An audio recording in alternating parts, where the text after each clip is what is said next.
Financial planning for Gen Z and Millennials.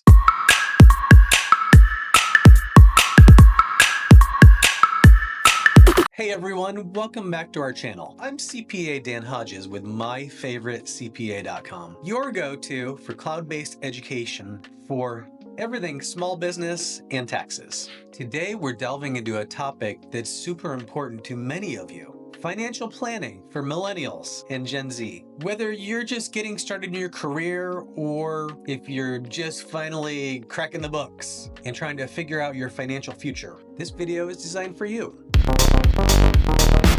Budgeting is always the foundation of any sound financial plan. It might sound cringy or it might sound basic, but it's crucial for managing your money. A budget, in short, is basically a spending plan. In other words, what are you planning to spend? Establish your budget and then start comparing actual to budget. Now, there are plenty of apps out there that can help with this. A longtime favorite in the CPA community was one called Mint, but that got swallowed up and bought out by Intuit QuickBooks. There's also another popular one out there. I don't have a lot of experience, but it looks interesting. It's called YNAB, or You Need a Budget. The goal here with any of these apps is to use technology and, most importantly, knowing where your money goes every month. Once you have a clear picture, the hope is you will know how much of your money goes to essentials, things like groceries and rent, and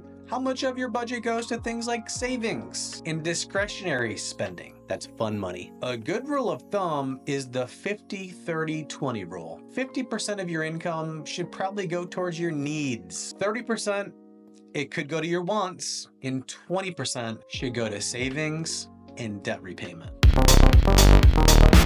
Now, if you're like many millennials and Gen Z, you might be dealing with student debt. Start by understanding your student debt. Make sure you understand your interest rate, repayment terms, and the account balances. Consider setting up automatic payments, and you may want to check into repayment plans that fit where you're at. If you're struggling, just know there's something out there that's a little bit newer on scene. It's called an income-driven repayment plan. Or there are some loan forgiveness programs that do exist. Now let's talk about investing.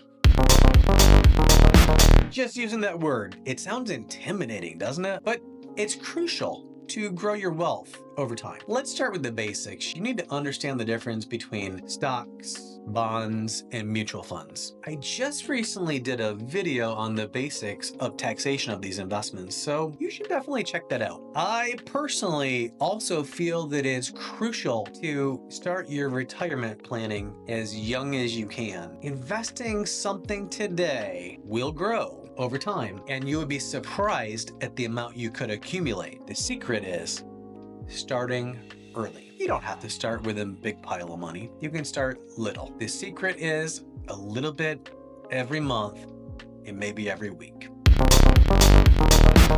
Some financial planners will say that it's a good rule of thumb to have 3 to 6 months worth of expenses in a separate savings account. Now, obviously, this fund could serve as a cushion if there's an unexpected life change, like maybe a job loss, something medical, or a baby. Whether it's buying a home, traveling, starting a business, or saving for some kind of big goal, it requires planning. Use savings accounts or appropriate investment vehicles that are suited to your timeline and your risk tolerance. It's pretty easy to make financial mistakes, especially when you're just getting started. Here's a few to watch out for. Number 1, ignoring your credit score. Your credit affects your ability to get loans and interest rates. So take note of your credit, monitor it, and work on improving it. Not starting early enough for retirement savings. The earlier you start, the more you can benefit from compounded investment income. And number 3, always a favorite, living beyond your means. Don't spend more than you earn. Stick to your budget and avoid unnecessary debt. Some of the most sage advice that I got years ago is when you get your first job, you're just getting started. But as your career starts to progress and maybe you get an increase, or you change positions, or you level up, continue to live on your original income. And then you can just drive that future earnings into your savings. Can you imagine what would happen? Okay, so here we have it. Some key financial planning tips for millennials and Gen Z. Remember, the earlier you start planning, the better off you're going to be in the long run. If you have any questions or comments, or if you would like to delve deeper into these topics, drop a comment down below. And don't forget to like, subscribe, and hit that notification bell for more tax news you can use.